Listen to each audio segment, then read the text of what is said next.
Hello there. Sorry it's been so long since the last video in my van build series. Unfortunately, we've had a bit of a shakeup in our personal lives, and we've actually put our travels on hold to come back and help out my mom while she's going through some pretty serious health issues.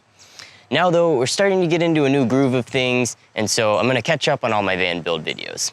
So this video is gonna be all about installing the insulation in my van. And given all the places you can travel to, you want your van to keep you comfortable. The insulation, along with heating, airflow, and maybe some cooling, is what's gonna keep it comfortable inside. Now, some people might try and argue that you shouldn't bother insulating a van, but I still think it's beneficial.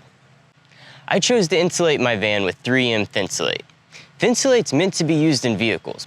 It's moisture resistant, it's vibration resistant, it's lightweight, and most importantly, it's pretty safe and easy to work with. So all in all, it's a pretty sound choice. It is a little pricier than some other insulation options though.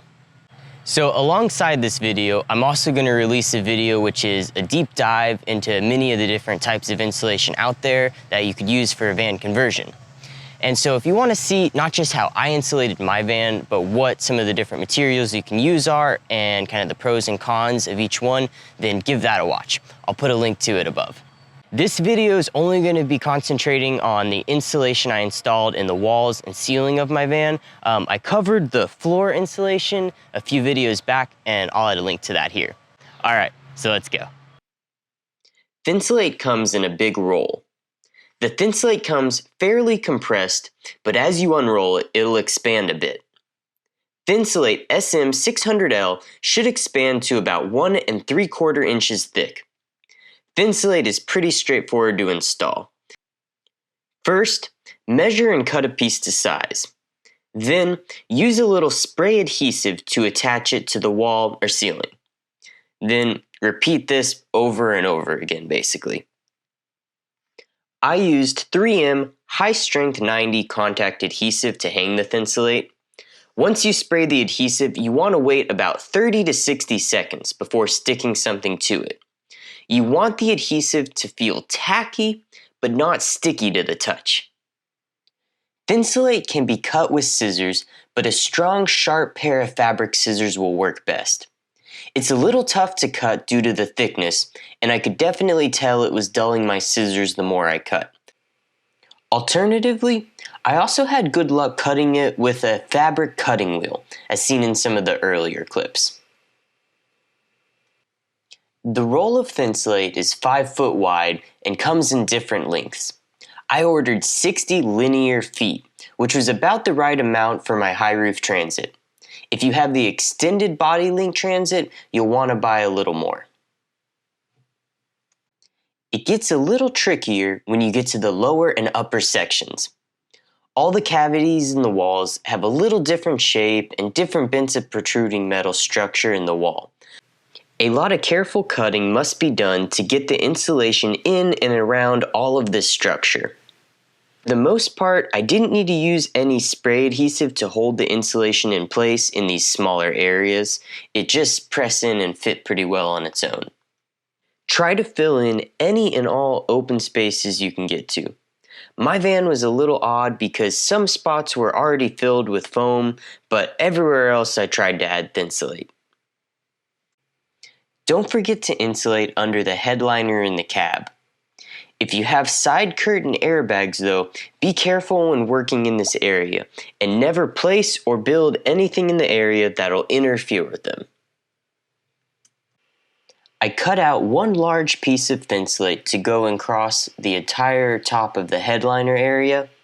I cut it a little too deep at first, so I had to cut off a strip at the front edge for the right fit. This strip ended up being perfect to fill the void in the beam just across this front area. In addition to the large piece of Thinsulate across the top, I also added some pieces at each end to fill more of the void down and along the sides. Next, I cut more strips to fill in the other beams across the ceiling. I used the ends of screwdrivers, scissors, and other small metal tools to stick through the holes in the beam and jimmy the insulation all the way across. I repeated this for all the other beams across the ceiling, except for one that happened to be full of foam already in my van. I'm not sure why the previous owner of the van decided to fill one of the ceiling beams with spray foam and not the others. As of this point, I still had one main panel of the ceiling that I hadn't put the Thinsulate up on, and I waited to fill this section until after I had run the wires for my solar panels through the roof. Here you can see those two wires hanging down. At this point, I just continued filling in all the wall cavities. As you can see, there was also quite a bit of the roll left, but I still had many places which needed insulation. The goal really is to fill in as much as possible. Next up, I worked on the lower portion of the slider door. The plastic covering on top of it was attached with a combination of screws and plastic clips. Under this, there's a plastic barrier you have to remove as well. The black putty tape that holds it on can be reused if it stays fairly intact as you pull up the plastic. I left the top edge of it attached and used some tape to hold it up and out of the way as I worked. The door latch and lock mechanics are located inside of here. I'd recommend locking and unlocking and pulling all the latches a few times and watching what moves on the inside. You don't want to add any insulation in a way that'll interfere with any of this movement. You also don't want to install something here in such a permanent way that it'll make accessing this hardware for a repair difficult. With a little trial and error, I was able to get a layer of Thinsulate behind the cables and across the whole back area here. This section of the door is actually much deeper than the Thinsulate, but I didn't bother with doubling up the insulation.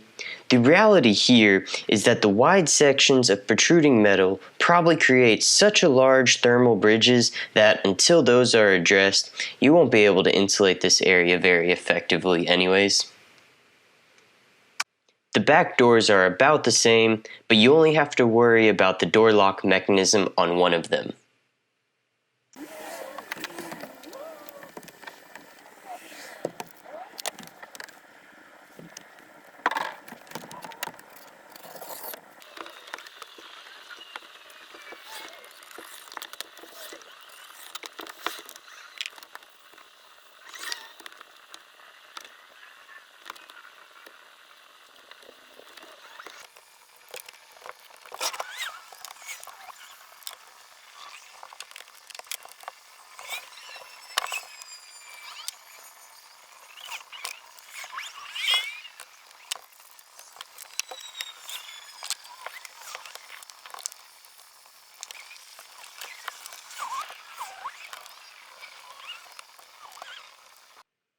After adding insulation around the window, I cut some large strips to fill the large hollow beams around the rear doors. Even though the outside of these beams will still be big thermal bridges, stuffing them with insulation will still help by reducing the ability for convective air currents to travel through them. And that was about it for the Thinsulate install. I used some of the extra material to double up the insulation in some of the deeper areas of the walls. Another thing you might have noticed is that the wheel wells still lacked insulation at this point. It wasn't until later that I built boxes around these and stuffed them with insulation. The next thing I want to talk about is vapor barrier. You may have heard comments about these in regards to whether or not they should be used when building out a camper van. So firstly, what is a vapor barrier? A vapor barrier is a material, usually like a plastic sheeting, that is used to resist the diffusion of moisture into a wall. Oftentimes, you will hear building materials, especially things like house wraps and sidings, discussed in terms of their vapor permeability. In general, there are three categories of permeability. Vapor impermeable means almost no water vapor can pass through. Vapor semi-impermeable means that some water vapor can pass through, and vapor permeable means that water vapor can easily pass through the material. Vapor barriers are defined as being vapor impermeable. In general, it's a bad idea to install these inside a van. I think the rationale that leads some people to install one of these over the insulation in their van, but underneath the wall paneling, is to prevent moist air or water vapor from being able to get into the walls and create condensation when it's warm inside the van and cold on the exterior. The issue, though, is that the outside of a van is essentially a vapor barrier as well. This means if moisture does find its way into the wall, which inevitably it will, it's now trapped between two moisture barriers, with no way for it to dry easily. The trapped moisture can then lead to mold. Instead, you want to make sure that the walls can dry out if moisture does find its way in. Now, if you've seen some other photos from the build of my van, you might say, hey, didn't you install a moisture barrier? And I sort of did. But there are some products that are similar to vapor barriers and can help prevent condensation in your walls while still allowing them to dry.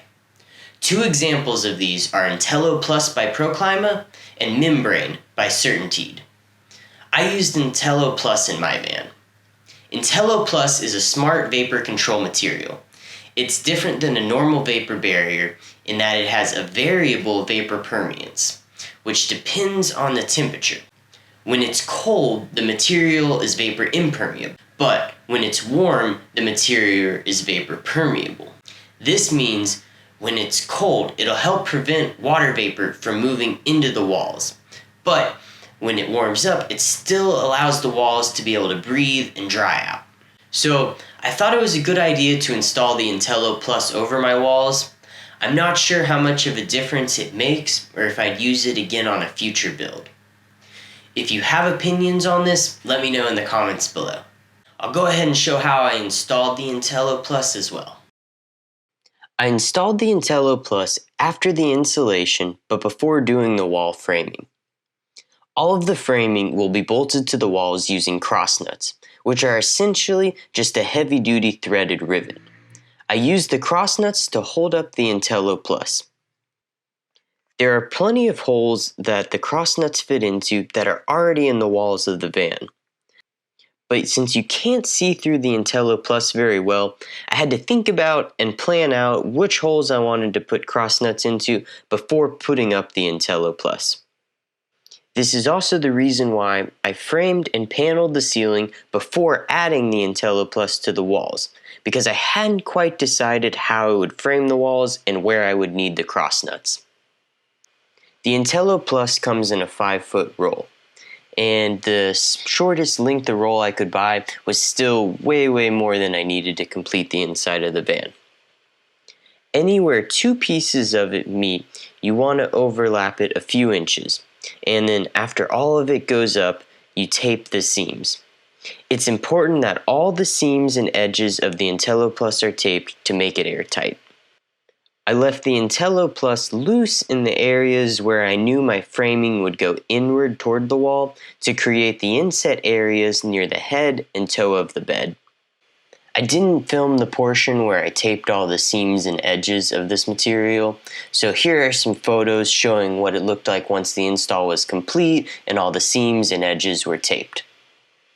An alternative way to install this would have been to frame out the walls, then staple the Intello Plus onto that framing, and then install the wall paneling on top of that. That would more closely mimic how you would typically install this in a home. One other topic related to insulating spaces worth understanding is thermal bridging. A thermal bridge is defined as an area or component of an object which has a higher thermal conductivity than the surrounding materials. This creates a path of least resistance for heat transfer. I think the simplest example is studs in a typical house wall. If you only insulate between the studs of each wall, then each stud acts as a thermal bridge for heat to transfer from one side of the wall to the other. Thermal bridges reduce the overall thermal resistance of the wall or object. In a van, if you only insulate in the wall cavities and inside the beams, then the outside of the beams and any other bits of protruding metal act as thermal bridges. In a van, it's difficult to alleviate all thermal bridging, but you can try to add some sort of insulation over them to create a break in the bridge. I would say that the biggest takeaway in regards to thermal bridging is that you probably want to avoid having metal interior structures connected directly to the metal walls of your van. An example of this would be building a cabinet or bed frame out of aluminum extrusion and bolting it directly to the side of the van. Metal has a very high thermal conductivity, and this will create a large thermal bridge to the inside. Try to design in some sort of thermal break. My van, as with probably any van, still suffers greatly from the effects of thermal bridging, but I did do one thing to try and alleviate some of this. Over the beams in the ceiling, I used a thinner piece of Thinsulate in an effort to add a small thermal break between the metal beams this is bolted to and the interior space. In order to not compress the insulation, I added some plastic washers about as thick as the insulation to the bolts. The insulation material I used here is pretty thin, but it should provide at least a little bit of a break. Originally, I planned to do this behind all of the framing, which I still think would have been beneficial, but I ended up only getting it added to the ceiling and in a few other spots. I think it'd be relevant to give a few comments on sound deadening as well in this video. I installed sound deadening on the large open areas of the sheet metal walls and ceiling. The places you want to target are the flat open areas of sheet metal, which can resonate sound the most. One place I added insulation but no sound deadening was above the headliner in the front of the van. And I think this could have been a beneficial place to put sound deadening because as you drive, the wind noise can be quite loud, especially when going, down the highway. The important thing to remember about sound deadening though is that it's a fairly heavy material. It's like this by design, in order to be able to dampen those acoustical vibrations. But because of this, you don't want to go overboard with it and add more than necessary, as this is going to add unnecessary weight to the van. The total weight you add to a van during a conversion is something you want to stay conscious of. Sound deadening only needs to cover about 25% of a surface to achieve its full effect. Alright, so that does it for this one. Thanks for watching, and again, sorry that there was such a gap in getting more videos in this series out. I left links in the video description below to some of the products I used in the build, and the Amazon links are affiliate links, so anything purchased through those actually helps to support my channel and my ability to continue making these videos. Keep on the lookout for more videos soon. See you next time. Thanks.